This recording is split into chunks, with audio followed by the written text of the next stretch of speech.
Alors donc le sujet pour moi aujourd'hui, c'est de présenter donc la violence délictuelle sous le prisme de l'urgence par rapport à l'action de la gendarmerie sur le territoire de la Guadeloupe et des îles du Nord. Le propos s'articulera en trois parties. Une première partie qui permettra de redéfinir exactement ce qu'on appelle violence délictuelle. En tout cas pour nous, gendarmes et pour les policiers, on parle surtout aussi d'atteinte volontaire à l'intégrité physique des personnes. Une deuxième partie sera de comparer, c'est ce que M. Portecope m'a demandé, d'avoir des éléments de comparaison avec les autres territoires ultramarins et l'Hexagone.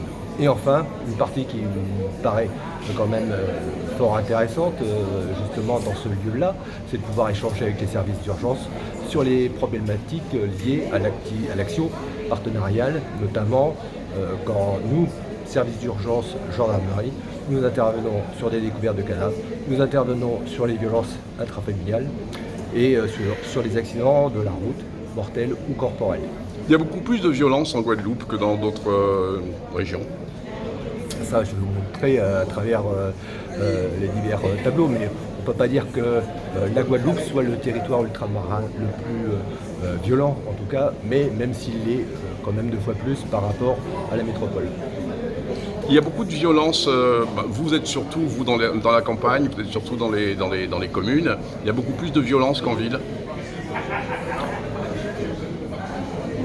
Je dirais que nous sommes compétents sur 95% du territoire. Donc dire que la violence elle est plus marquée en ville ou à la campagne aujourd'hui, je pense qu'il faut dépasser ce constat-là. Aujourd'hui, on a beaucoup de gens qui travaillent en ville, parce que ce sont des lieux de concentration de population qui travaillent. De plus en plus, ces gens-là habitent à la campagne.